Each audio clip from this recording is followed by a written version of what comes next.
ব্রাজিলের জন্য কতটা সাফল্য বয়ে আনতে পারে ব্রাজিলের নতুন কোচ কার্লো আনচেলত্তি? জানতে হলে ভিডিওটি না টেনে সম্পূর্ণই দেখতে থাকুন। ব্রাজিল ফুটবল ফেডারেশন সিবিএফ এর প্রতীক্ষা অবশেষে ফলপ্রসূ। যে নামটির জন্য মাসের পর মাস অপেক্ষা, সেই কার্লো আনচেলত্তি অবশেষে আসছেন ব্রাজিলের ডাগআউটে। আগামী 26শে মে ব্রাজিলের ফুটবল ইতিহাসে এক নতুন অধ্যায়ের সূচনা হতে যাচ্ছে। কার্লো আনচেলত্তি ফুটবল জগতের এক বুদ্ধিদীপ্ত পথপ্রদর্শক, যার কোচিংয়ে দল শুধু খেলে না, ফুটবলকে নতুন রূপে প্রকাশ করে।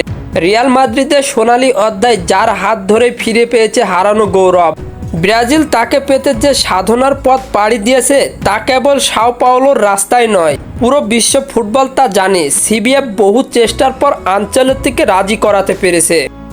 এ যেন ব্রাজিলিয়ান ফুটবলে এক মধুর বসন্তের আগমন। ব্রাজিল ফুটবলে পড়তে পড়তে এক নতুন আশার ছোঁয়া। নেইমার থেকে শুরু করে ভিনিসিয়াস, প্রত্যেকের চোখে স্বপ্নের ছায়া। এই স্বপ্নের নাম আনচেলত্তির ব্রাজিল।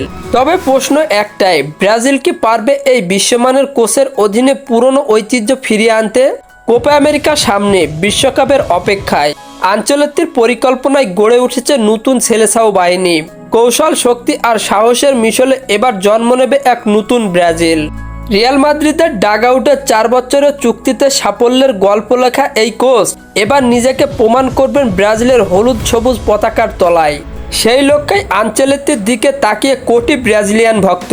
সিবিএফ জানে এই মানুষটির হাতেই লুকিয়ে রয়েছে সাফল্যের মানচিত্র।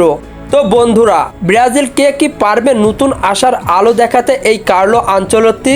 তা আপনাদের মতামত কমেন্ট বক্সে জানাতে ভুলবেন না। আর হ্যাঁ, ফুটবলের সকল নিউজ এবং আপডেটস পেতে আমার চ্যানেলটি সাবস্ক্রাইব করে পাশেই থাকবেন। ধন্যবাদ সবাইকে।